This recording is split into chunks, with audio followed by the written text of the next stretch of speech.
Good morning बच्चों।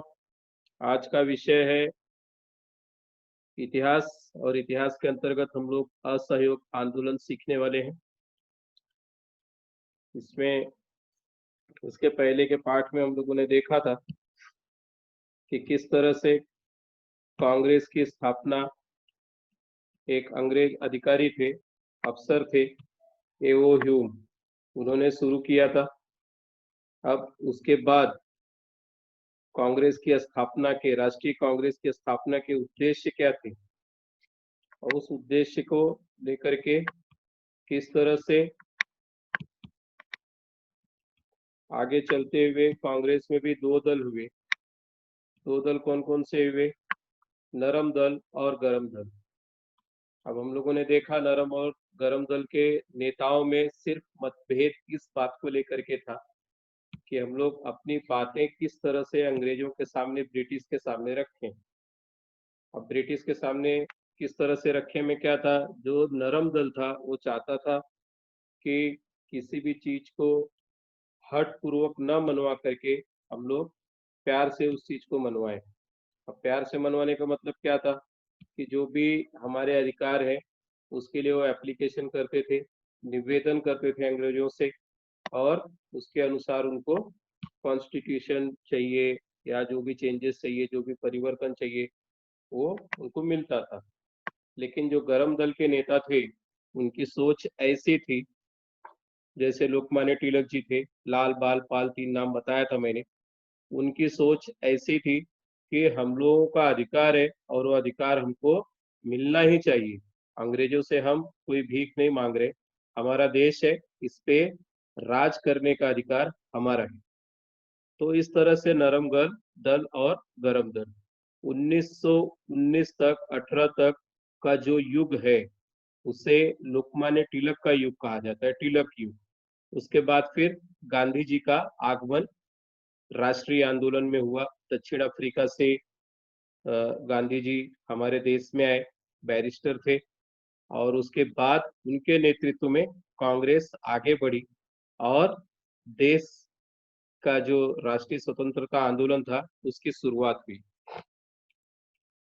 1920 ईस्वी से 1947 ईस्वी तक का भारतीय स्वतंत्रता आंदोलन का कालखंड गांधी युग के नाम से जाना जाता है।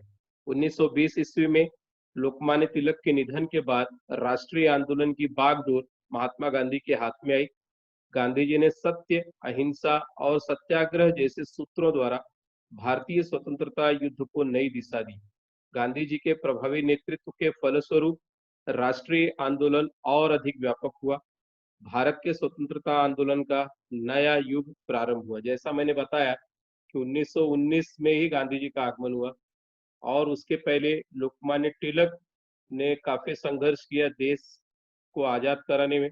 लेकिन उसके बाद का जो समय था, जो कालखंड था 1920 से लेकर के 1947 ईस्वी तक का, वह गांधी युग के नाम से जाना जाता है। और गांधी जी की सोच ऐसी थी कि सत्य, अहिंसा और सत्याग्रह, इन तीन बातों को फॉलो करते हुए आजादी दिलाना, अर्थात सत्य के लिए अडिग रहना, अपनी बात से हिलना नहीं, और सत्य की लड़ाई लड़ते वक्त अहिंसा का अवलंबन, अर्थात किसी भी तरह की हिंसा नहीं होनी चाहिए। अहिंसा, शांति से हमको हमारा अधिकार मिलना चाहिए। और सत्याग्रह अर्थात सत्य के लिए आग्रह, वो सत्य के लिए आग्रह इस तरह से करते थे कि अनशन पर बैठ जाते थे और अपनी बात पूरी सच्चाई के साथ रखते थे। तो इन सब बातों को लेकर के गांधी जी आगे चले और राष्ट्रीय आंदोलन और अधिक व्यापक और ज्यादा तरीके से उन्होंने पूरे देश में फैलाने का काम किया। गांधी जी के दक्षिण अफ्रीका में कार्य। अब महात्मा गांधी 1893 ईस्वी में वकालत के काम से दक्षिण अफ्रीका गए थे। दक्षिण अफ्रीका इंग्लैंड का उपनिवेश था। उपनिवेश अर्थात वहां पर भी अंग्रेजों का ही शासन था। अंग्रेज जहां जहां जाते थे अपना उपनिवेश बनाते थे और उसको गवर्न करने का काम, वहां पर शासन चलाने का काम अंग्रेज अपने देश से ही करते थे, इंग्लैंड से करते थे। और जहां पर उनका अधिकार था उसे उपनिवेश कहते थे।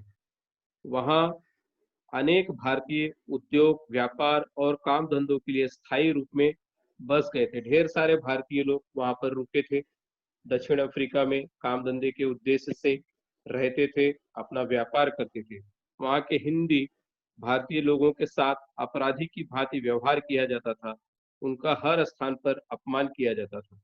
1906 ईस्वी में शासन ने एक आदेश निकाल कर अश्वेत वर्णियों को अपना पहचान पत्र अपने पास रखना अनिवार्य कर दिया। उनकी स्वतंत्रता पर प्रतिबंध लगाए गए। गांधी जी ने सत्याग्रह के मार्ग पर चलकर इस अन्याय के विरुद्ध वहां के लोगों को न्याय प्राप्त करा दिया। अब वहां की स्थिति क्या थी? जो भी भारतीय थे, जो भी अश्वेत थे, अश्वेत मतलब जो काले लोग, काले और गोरे इस तरह का भेद था। अंग्रेजों को गोरा कहा जाता था और बाकी सब कालों में आते थे। अब वहां पर अंग्रेजों ने ऐसा शासन आदेश निकाला कि जितने भी अश्वेत हैं, अश्वेत अर्थात काले लोग हैं, सभी को अपने पास अपना पहचान पत्र रखना होगा। इस तरह से उनकी स्वतंत्रता बाधित हो रही थी, उस पर प्रतिबंध लगाया जा रहा था। गांधी जी सत्याग्रह के मार्ग पर चलकर अर्थात बिना किसी हिंसा के, बिना किसी लड़ाई के, इसके विरुद्ध वहां पर उन्होंने संघर्ष किया और वहां के लोगों को न्याय दिलाने का काम महात्मा गांधी जी ने किया। गांधी जी का भारत में आगमन 9 जनवरी 1915 ईस्वी को गांधी जी दक्षिण अफ्रीका से भारत लौट आए। अब 9 जनवरी 1915 ईस्वी में गांधी जी अफ्रीका से अपने देश आए। नामदार गोपाल कृष्ण गोखले के परामर्श पर उन्होंने संपूर्ण भारत का भ्रमण किया। हमने देखा था कि नामदार गोपाल कृष्ण गोखले जी नरम दल के नेता थे। राष्ट्रीय कांग्रेस में उनको नरम दल का नेता माना जाता था। अब उनके साथ पूरे भारत का भ्रमण करने का कार्य महात्मा गांधी जी ने किया। सामान्य लोगों का दुख और दरिद्रता देखकर उन्होंने राष्ट्र सेवा का व्रत लिया। वे अहमदाबाद के समीप साबरमती नदी के किनारे आश्रम में रहने लगे। सामान्य लोगों को न्याय प्राप्त कराने के लिए उन्होंने सत्याग्रह की अभिनव तकनीकी का अवलंब किया। इसके पहले गुड मॉर्निंग सत्याग्रह सर। जैसे गुड मॉर्निंग, सत्याग्रह जैसा कोई भी आंदोलन नहीं था। अब गांधी जी अहमदाबाद के समीप रहने लगे। साबरमती नदी के किनारे उन्होंने अपना आश्रम बनाया। वो आश्रम आज भी है साबरमती के किनारे, अब पहले से काफी डेवलप हो चुका है।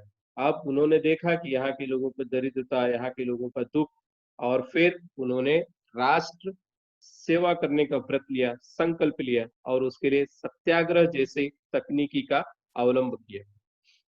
सत्याग्रह का दर्शन, गांधी जी ने सत्याग्रह की नवीन तकनीकी को जन आंदोलन के साथ जोड़ दिया। सत्याग्रह का अर्थ सत्य और न्याय के प्रति आग्रही बनना है। मैंने पहले ही बताया जैसे कि सत्य और न्याय, हमें हमारा अधिकार चाहिए, सत्य के साथ चाहिए, बिना किसी हिंसा के चाहिए। इस तरह की अभिनव तकनीकी का अवलंब महात्मा गांधी जी ने अपने आंदोलन में किया। अन्याय करने वाले व्यक्ति को संयम और अहिंसा के मार्ग पर चलकर सत्य और न्याय का बोध कराना तथा उस व्यक्ति का मन परिवर्तित करना सत्याग्रह का उद्देश्य था। अर्थात इस तरह से सामने वाले व्यक्ति को कन्विंस किया जाए, समझाया जाए कि उससे पता होना चाहिए कि क्या न्याय है और क्या अन्याय है, और उस न्याय के लिए किस तरह से लड़ना है, किस तरह से अपनी बात रखना है। इसका मुख्य उद्देश्य सत्याग्रह का था। सत्याग्रही व्यक्ति ने हिंसा अथवा असत्य का उपयोग नहीं करना चाहिए। यह गांधी जी की सीख थी। गांधी जी ने हमेशा से ही कहा कि इसके लिए किसी भी तरह से असत्य का मार्ग हम नहीं स्वीकार करेंगे और न ही किसी भी तरह की हिंसा करेंगे। कालांतर में केवल भारत में ही नहीं अपितु अनेक देशों की जनता ने अन्याय का प्रतिकार करने के लिए सत्याग्रह मार्ग का अंगीकार किया। अमेरिका के अश्वेत वर्णियों के अधिकारों के लिए संघर्ष करने वाले मार्टिन लूथर किंग और दक्षिण अफ्रीका के नेल्सन मंडेला पर गांधी जी के सत्याग्रह पर बहुत बड़ा प्रभाव पड़ा। अब जैसे हमारे देश में महात्मा गांधी है, वैसे नेल्सन मंडेला को दक्षिण अफ्रीका का गांधी कहा जाता है। लगभग 28 वर्षों तक जेल में रह करके उन्होंने संघर्ष किया था गांधी जी के सत्याग्रह के मार्ग का अवलंब करते हुए। उसी तरह मार्टिन लूथर किंग ने भी अमेरिका में जो अश्वेत थे, काले लोग थे, उनके अधिकारियों के लिए, उनके अधिकारों के लिए संघर्ष किया सत्याग्रह के मार्ग का अवलंब करते हुए। इस तरह से हम देखते हैं कि विश्व में बड़े बड़े देशों में भी गांधी जी की इस नीति को माना गया और सत्याग्रह से कई आंदोलन हुए पूरे विश्व में। अब चंपारण सत्याग्रह क्या है? बिहार के चंपारण क्षेत्र में अंग्रेज बागान मालिक भारतीय किसानों पर नील की फसल उगाने पर जबरदस्ती करते थे। पहले के पाठों में हमने देखा है कि अंग्रेज चाहते थे कि व्यापारिक फसल हो, कैश क्रॉप्स जिसको बोलते हैं, जिससे जल्दी पैसा मिल सके। इस तरह की खेती करने से होता क्या था, एक तो खेत जल्दी खराब होते थे, दूसरी बात चावल गेहूं जो मूल खाने पीने की चीजें थी उसकी देश में कमी पड़ गई। अब वहां पर बिहार के चंपारण क्षेत्र में अंग्रेज जो मालिक थे वो चाहते थे कि वहां पर सिर्फ नील की खेती हो, नील इंडिगो या नील निर्धारित दामों पर ही बागान मालिकों को बेचने की सख्ती की जाती थी, अर्थात भाव भी जो कीमत थी वो अभी बागान मालिक ही तय करते थे, किसान सिर्फ फसल उगाने का काम करते थे नील का। अब उसकी खेती होने के बाद मनमाने दाम से उसे खरीदते थे, परिणामतः किसानों को आर्थिक हानि उठानी पड़ती थी। गांधी जी 1917 ईस्वी में चंपारण गए, वहां उन्होंने किसानों को संगठित कर सत्याग्रह पद्धति से आंदोलन किया। गांधी जी द्वारा भारत में किया गया यह आंदोलन सफल रहा, किसानों के साथ न्याय हुआ। इस तरह से देखते हैं कि सत्याग्रह आंदोलन के माध्यम से चंपारण में गांधी जी ने सत्याग्रह आंदोलन किया। अब उसकी वजह से वहां पर वो सफल हुए, किसान उनके नेतृत्व में संगठित हुए, अंग्रेजों के खिलाफ जो बागान मालिक थे उनके खिलाफ उन्होंने आंदोलन किया और किसानों के साथ न्याय हुआ, अर्थात उनके हक में फैसला आया। इस तरह से किसानों को नील की खेती जो उगाने के लिए कंपलसरी किया था उससे उनको छुटकारा मिला। अब खेड़ा सत्याग्रह क्या है?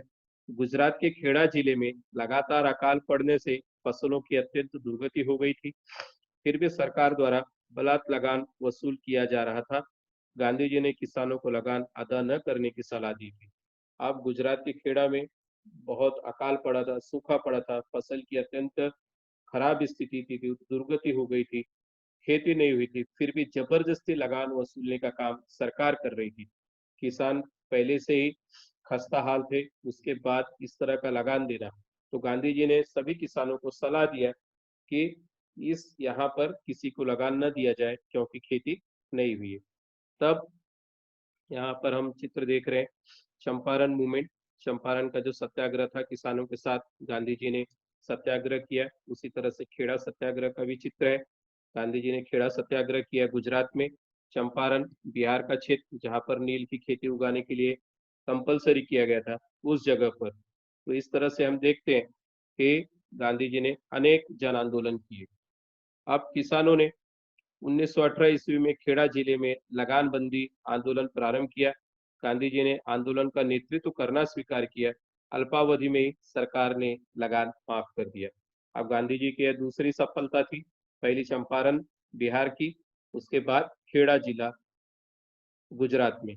तो वहां पर भी उन्होंने 1918 ईस्वी में आंदोलन किया, लगान न देने की बात कही, किसान सब संगठित होकर के इसके विरोध में लड़े और सरकार ने आखिरकार लगान माफ कर दिया। फिर अहमदाबाद का श्रमिक आंदोलन, प्रथम विश्व युद्ध के समय महंगाई बहुत बढ़ गई थी, मिल श्रमिकों ने वेतन वृद्धि मांगी, परंतु मिल मालिकों ने इस मांग को ठुकरा दिया। गांधी जी की सलाह पर श्रमिकों ने हड़ताल और अनशन किया। गांधी जी भी श्रमिकों के साथ अनशन पर बैठे। अंत में मिल मालिक पीछे हटे और श्रमिकों के वेतन में वृद्धि की। और उस समय ऐसा था कि जो समय निर्धारित नहीं था मजदूरों के काम का और कोई वेतन निश्चित नहीं था, मनमाने ढंग से मिल मालिक अपने हिसाब से वेतन देते थे। गांधी जी ने श्रमिकों का नेतृत्व किया, श्रमिकों के वेतन वृद्धि की मांग की और उसके बाद हड़ताल और अनशन किया। इस तरह से श्रमिकों का भी जो अनशन था, मिल मजदूर थे उनका भी अनशन कामयाब रहा, मिल मालिक पीछे हटे और श्रमिकों के वेतन में वृद्धि की गई। इसके बाद रौलट कानून के विरुद्ध सत्याग्रह, प्रथम विश्व युद्ध में भारतीयों ने अंग्रेजों को सहयोग दिया। युद्ध समाप्त होने के बाद जब प्रथम विश्व युद्ध हुआ तो भारत इनका उपनिवेश था जिसकी वजह से भारतीयों को भी प्रथम विश्व युद्ध में भारतीय सैनिक भी सहभागी हुए। अब उस समय ऐसी बात थी कि अगर भारतीय लोग साथ देंगे तो उन्हें बाद में फिर आजाद किया जाएगा या और अधिक सुविधाएं दी जाएगी, लेकिन इस तरह की कोई बात जैसे युद्ध समाप्त हुआ अंग्रेजों ने नहीं की। युद्ध समाप्त होने के बाद भारतीयों के हितों के निर्णय लिए जाएंगे, उत्तरदायी सरकार लाई जाएगी, ऐसा भारतीयों को लग रहा था। वस्तुओं के बढ़ते दाम, करों में हुई वृद्धि आदि आर्थिक और राजनीतिक कारणों से भारतीय जनता में अंग्रेज सरकार के विरुद्ध असंतोष बढ़ता जा रहा था। अब अंग्रेजों ने वादा तो किया था कि प्रथम विश्व युद्ध समाप्त होने के बाद हम लोग भारतीयों को उत्तरदायी सरकार देंगे और उनके हितों के लिए कार्य करेंगे, लेकिन प्रत्यक्ष में ऐसा कुछ हुआ नहीं। और भी ज्यादा वस्तुओं के दाम बढ़ गए, कीमतें बढ़ गई, कर में और ज्यादा वृद्धि हुई, जिसकी वजह से आर्थिक और राजनीतिक कारण से भारतीय जनता में अंग्रेजों के विरुद्ध बहुत ही असंतोष व्याप्त हो गया। अंग्रेजी सरकार ने इस असंतोष को दबाने के लिए और उस विषय में उपाय सुझाने के लिए सर सिडनी रौलट नामक अधिकारी की अध्यक्षता में एक समिति नियुक्त की। इस समिति की सिफारिशों के अनुसार 17 मार्च 1919 ईस्वी को केंद्रीय विधानमंडल में भारतीय सदस्यों द्वारा किए गए विरोध को न मानते हुए कानून बनाया गया। उसे रौलट एक्ट कहते हैं। अब वहां पर अंग्रेजों ने इस असंतोष को, अर्थात जो भारतीय लोगों के मन में असंतोष पनप रहा था अंग्रेजों के खिलाफ, उसे दबाने के लिए रौलट नामक अधिकारी की अध्यक्षता में एक कमेटी बनाई, एक समिति बनाई और सिफारिश की गई। किंतु भारतीय सदस्यों द्वारा विरोध को न मानते हुए, अर्थात भारतीय सदस्य उसमें कोई भी नहीं था और भारतीयों के खिलाफ वो कानून था, रौलट एक्ट, रौलट कानून जो था भारतीयों को मंजूर नहीं था। इस कानून के अनुसार क्या कानून था वो? इसके अनुसार किसी भी भारतीय को बिना जांच पड़ताल किए बंदी बनाने का, न्यायालय में मुकदमा दायर न करते हुए कारावास में बंदी बनाकर रखने का अधिकार सरकार को दिया गया। अर्थात कोई भी भारतीय अंग्रेजों के खिलाफ अब आवाज नहीं उठा सकता था, क्योंकि यह काला कानून था जिसमें बिना किसी जांच पड़ताल के कोई गुनाह किया या नहीं वो बाद में देखा जाएगा, मुकदमा दायर करने का पूरा अधिकार अंग्रेजों के पास था। वह किसी भी भारतीय को बंदी बना करके कारावास में रख सकती थी, मुकदमा न दायर करती हुई। भारतीयों ने इस कानून को काला कानून कहकर संबोधित किया। इस कानून के विरुद्ध पूरे देश में क्रोध की लहर फैल गई। गांधी जी ने इस कानून के विरुद्ध सत्याग्रह की घोषणा की। 6 अप्रैल 1919 ईस्वी को रौलट कानून को विरोध दर्शाने के लिए देशव्यापी हड़ताल करने का आह्वान किया।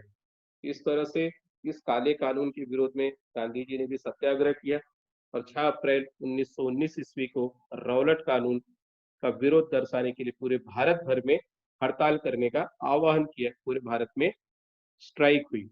अब जलियांवाला बाग हत्याकांड क्या है? बहुत ही फेमस है, आप लोगों ने जलियांवाला बाग के बारे में सुना होगा। पंजाब में एक स्थान है। रौलट कानून की जैसे ही घोषणा हुई, उसके खिलाफ कई जगहों पर भारत भर में प्रदर्शन हुआ। अब यह काला कानून था, किसी भी भारतीय को बिना कोई मुकदमा दायर किए कारावास में डालने का प्रावधान रखा था, जो कि भारतीयों के हित में नहीं था। इस आंदोलन में पंजाब प्रांत में प्रखर स्वरूप धारण किया। अमृतसर इस आंदोलन का प्रमुख केंद्र बना। सरकार ने दमन तंत्र प्रारंभ किया। गांधी जी को पंजाब प्रांत में प्रवेश करने पर प्रतिबंधित किया गया। जनरल डायर नामक एक क्रूर अधिकारी था, अंग्रेज था, ने अमृतसर में सभाएं लेने पर प्रतिबंधित आदेश लागू किया। अमृतसर में हड़ताल करने के विषय में डॉक्टर सत्यपाल और सैफुद्दीन किचलू जैसे प्रमुख नेताओं को बंदी बनाया गया। इस तरह से हम देखते हैं कि इस कानून में जैसे पूरे देश में आवाज उठ रही थी, पंजाब में भी इसी तरह से चल रहा था। अमृतसर इस आंदोलन का मुख्य केंद्र बना। सरकार ने बहुत दमन तंत्र अर्थात लाठीचार्ज और किसी भी तरह से भारतीयों को संगठित न होने के लिए जो प्रयत्न कर सकते थे किया। गांधी जी को प्रतिबंधित कर दिया गया कि वो पंजाब प्रांत में जाकर के कोई मीटिंग नहीं ले सकते, कोई सभा नहीं ले सकते। अब जनरल डायर ने अमृतसर में सभाएं लेने पर पूरी तरह से प्रतिबंधित आदेश लागू किया था। किसी भी तरह की कोई व्यक्ति कोई सभा नहीं ले सकता या भीड़ इकट्ठा नहीं हो सकती, इस तरह का आदेश लागू किया जनरल डायर ने। अमृतसर में हड़ताल के विरोध में सत्यपाल, सैफुद्दीन किचलू जैसे कई बड़े बड़े जो नेता थे वहां के, उनको बंदी बना दिया गया। इस घटना की निंदा करते हुए 13 अप्रैल 1919 ईस्वी को अमृतसर की जलियांवाला बाग में बैसाखी त्योहार के दिन सभा का आयोजन किया गया। इस समय जनरल डायर सेना की गाड़ियां लिए वहां आया। जलियांवाला बाग के मैदान से बाहर जाने का एक ही सकरा मार्ग था। उस मार्ग को भी बंद किया गया और बाग में इकट्ठे हुए निशस्त्र और निरीह लोगों पर बिना कोई सूचना दिए अंधाधुंध गोलियां चलाई गई। बंदूकों के 1600 चक्र चलाने के बाद गोलियां समाप्त होने के कारण गोलीबारी बंद हुई। आप यहाँ पर देखते हैं 13 अप्रैल 1919 ईस्वी में अमृतसर में ये स्थान है जलियांवाला बाग। बैसाखी का त्योहार मनाया जा रहा था धूमधाम से। पंजाब का प्रमुख त्योहार है बैसाखी। और उसी दिन वहां पर एक सभा का आयोजन किया गया था, जिसमें जनरल डेरा डायर, मैंने पहले बताया कि बड़ा ही क्रूर जनरल था वो, उसने अपनी गाड़ियां लेकर के वहां पहुंचा। जलियांवाला बाग के मैदान में से एक ही रास्ता था बाहर निकलने के लिए, जो काफी सकरा था। उस मार्ग को बंद कर दिया, मतलब सामने से सारे सैनिकों ने उस समय के उस बाग को घेर लिया। और जो निशस्त्र लोग थे, किसी भी तरह का शस्त्र नहीं था, जो सभा कर रहे थे, उन लोगों पर अंधाधुंध गोलियां चलाने का आदेश दे दिया। कुल 1600 चक्र गोलियां चली। जब तक की गोलियां समाप्त नहीं हो गई, तब तक जनरल डायर के नेतृत्व में गोलियां चलती रही। इस नृशंस नरसंहार में 400 स्त्री पुरुष मारे गए। इस तरह से हम देखते हैं कि जलियांवाला बाग एक ही रास्ता है, और इस तरफ पूरे निर्दोष लोग जो सभा कर रहे थे, जिसका कोई दोष नहीं था, कोई शस्त्र भी नहीं था इनके पास, इस पर अंधाधुंध गोलियां चारों तरफ से घेर के चलाई गई। निकल नहीं सके क्योंकि रास्ते को इन लोगों ने घेर करके रखा था। अब 400 स्त्री पुरुष बच्चे जो बैसाखी का त्योहार मनाने गए थे, उस सभा में शामिल हो गए, मारे गए। अब यहाँ पर एक कुआं है, उस कुएं में कई लोग कूद करके अपनी जान बचाने की कोशिश किए। बताया जाता है कि इस कुएं में लाशें ही लाशें फटी पड़ी हुई थी, पूरी भर गई थी। अनगिनत लोग हताहत हुए, घायल हुए। गोलीबारी के तुरंत बाद निषेधाज्ञा अर्थात कर्फ्यू की घोषणा की गई। कर्फ्यू में कोई भी बाहर निकल नहीं सकता। और जो इसकी वजह से जो घायल लोग थे, जो इंजर्ड थे, उनका भी उपचार ठीक से नहीं हो सका। संपूर्ण पंजाब में सैनिकी कानून लागू कर सरकार ने अनगिनत लोगों को जेल में बंद कर दिया। अनगिनत, जिसकी कोई गिनती नहीं, कोई नाम नहीं, रजिस्टर नहीं, सीधे ले जाकर के सबको जेलों में ठूस दिया गया जो बचे थे। और पूरे पंजाब भर में कर्फ्यू निषेधाज्ञा की घोषणा की गई। इस नरसंहार के लिए पंजाब का गवर्नर माइकल ओडायर उत्तरदायी था। पूरे देश में इस कानून की निंदा और भर्त्सना की गई। हत्याकांड के निषेध के रूप में रविन्द्रनाथ ठाकुर ने अंग्रेज सरकार द्वारा दिए गए सर खिताब उपाधि का त्याग कर दिया। आगे चलकर भारतीयों ने इस नृशंस हत्याकांड की जांच की मांग की।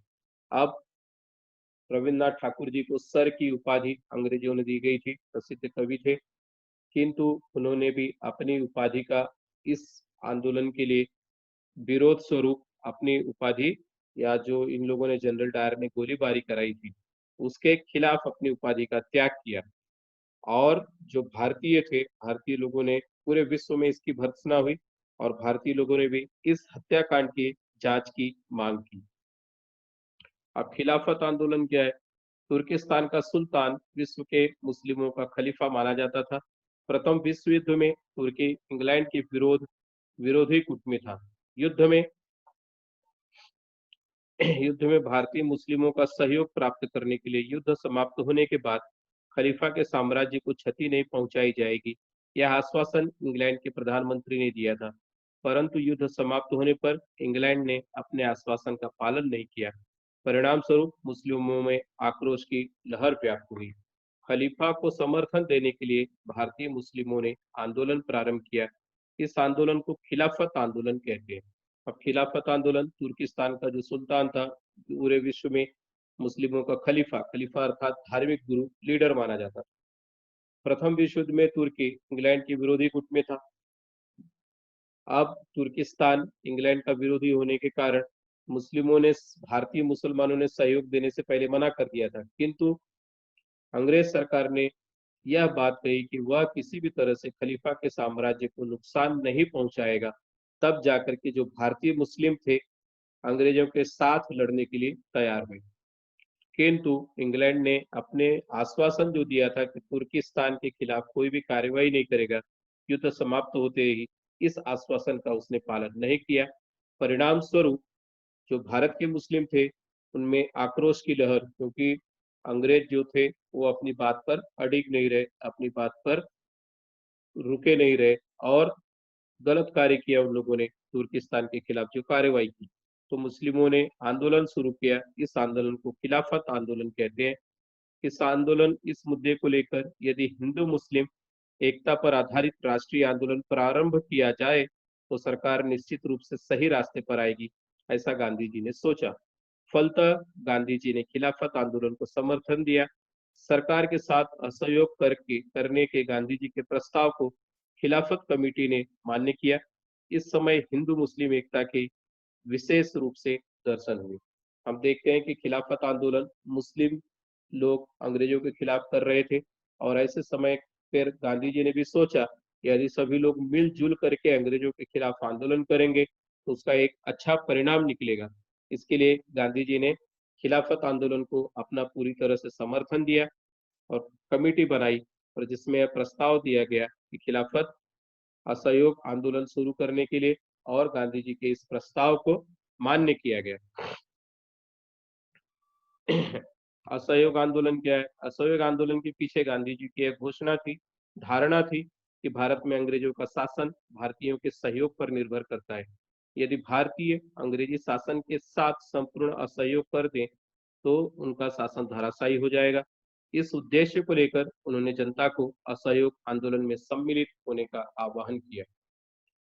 तो गांधी जी जानते थे कि भारतीय जब तक सहयोग करेंगे तब तक अंग्रेजों का शासन भारत में चलते रहेगा, और जैसे ही भारतीय ने सहयोग करना छोड़ दिया वैसे ही उनका शासन, क्योंकि जो प्रशासन चलाने का काम था, जो बड़े ऑफिस में जो बड़े पद पर थे वो अंग्रेज थे, लेकिन उनके नेतृत्व में उनके अंडर में काम करने वाले हम सब भारतीय लोग ही, हमारे देशवासी थे।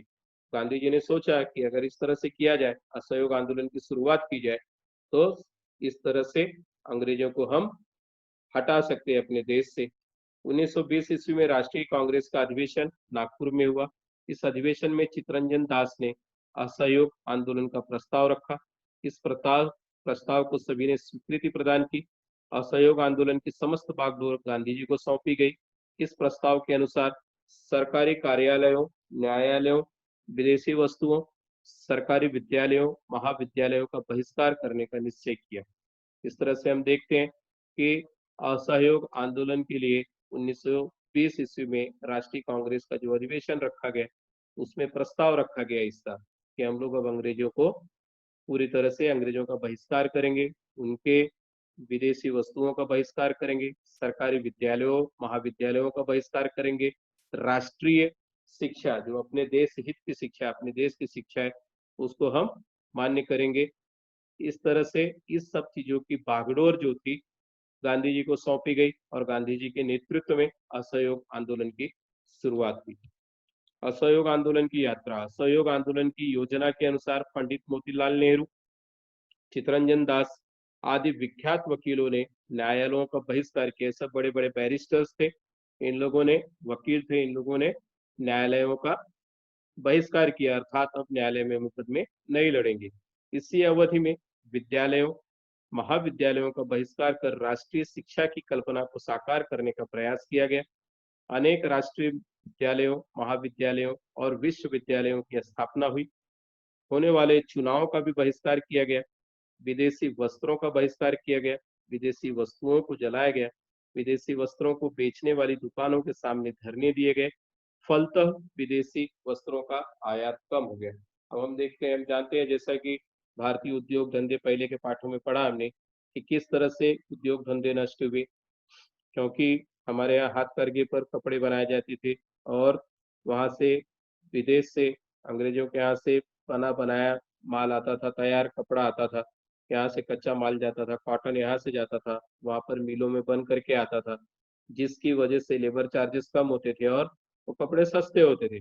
किंतु भारतीय लोगों ने गांधी जी के नेतृत्व में असहयोग जब आंदोलन शुरू किया तो विदेशी वस्त्रों का भी बहिष्कार किया गया। विदेशी वस्त्रों की कई जगहों पर होली चलाई गई, और जो विदेशी वस्त्रों को बेचते थे, विदेशी वस्तुओं को बेचते थे, उसके सामने जो लोग थे, जनता थी, उसने धरने प्रदर्शन किए, जिसकी वजह से विदेशी वस्तुओं का आयात कम हो गया। अनेक राष्ट्रीय विद्यालयों, महाविद्यालयों, विश्वविद्यालयों की स्थापना की गई। अर्थात जो सरकारी विद्यालय थे, जो अंग्रेज चलाते थे, उसको पूरी तरह से बहिष्कृत किया गया और राष्ट्रीय विद्यालय, महाविद्यालय और विश्वविद्यालय की स्थापना करने का कार्य भारतीयों ने किया। 1921 ईस्वी में मुंबई में आए हुए प्रिंस ऑफ वेल्स का स्वागत हड़ताल के साथ किया गया। निर्जन सड़कों और दुकानों ने राजपुत्र का स्वागत, प्रिंस ऑफ वेल्स, उनके नाम पर एक मुंबई में म्यूजियम भी बनाया गया था उस समय। उसके विरोध में, उस राजकुमार के विरोध में पूरे मुंबई में बंद का आह्वान किया गया। सभी दुकानें, सड़कें सभी को बंद करके एकदम निर्जन सुनसान। यह आंदोलन असम के चाय बागानों से लेकर बंगाल के रेल कर्मचारियों तक फैल गया। असहयोग आंदोलन पर नियंत्रण पाने के लिए सरकार ने दमन नीति का प्रारंभ किया। अब यहाँ पर हम देखते हैं कि किस तरह से अंग्रेज कोशिश कर रहे हैं इस असहयोग आंदोलन से मुक्ति पाने की, किंतु आंदोलन पूरे भारत भर में, असम से लेकर के पूरे बंगाल तलक, रेल कर्मचारियों तक, अर्थात सभी ने असहयोग आंदोलन का पालन किया। अब यहाँ पर दमन नीति का आरंभ, अर्थात किसी भी तरह से इस आंदोलन को दबाया जाए, ऐसा जबरदस्ती खत्म किया जाए, ऐसा अंग्रेजों ने कार्य करना शुरू किया। उत्तर प्रदेश के गोरखपुर जिले के चौरी चौरा में फरवरी 1922 ईस्वी में प्रदर्शनकारियों ने शांतिपूर्ण जुलूस निकाला था। इस जुलूस पर पुलिस ने गोली चलाई। परिणाम स्वरूप क्रुद्ध भीड़ ने पुलिस थाने में आग लगा दी। इसमें एक पुलिस अधिकारी के साथ साथ 22 पुलिसकर्मी मारे गए। इस घटना से गांधी जी व्यथित हुए। गांधी जी ने 12 फरवरी 1922 ईस्वी को असहयोग आंदोलन स्थगित किया, क्योंकि गांधी जी की जो सोच थी वैसी थी कि किसी भी तरह से जो लड़ाई है वह हमारी अंग्रेजों के खिलाफ अहिंसात्मक होनी चाहिए, किसी भी तरह की हिंसा नहीं होनी चाहिए। किंतु चौरी चौरा ये थाना है, आज भी यहाँ पर मौजूद है, गोरखपुर का स्थान है। 1922 ईस्वी में प्रदर्शनकारियों ने शांतिपूर्ण जुलूस निकाला था, जिस पर पुलिस ने गोलीबारी कर दी। अब इसकी वजह से जो क्रुद्ध भीड़ थी, गुस्से में आ गई भीड़, और भीड़ ने पूरे थाने को जला दिया, पुलिस थाने को, जिसमें 22 लोग मारे गए। अब यह आंदोलन अब हिंसात्मक मोड़ दे रहा था। यह देख करके, जबकि यह आंदोलन, असहयोग आंदोलन बहुत ही अच्छे से सफल हो रहा था, किंतु गांधी जी ने अब इसे स्थगित कर दिया। उनके अनुसार अब जो स्थिति है वह अहिंसात्मक नहीं है, अर्थात अब हिंसा का अवलंब होने लगा है। इसके लिए नाराज होकर गांधी जी ने असहयोग आंदोलन को स्थगित किया।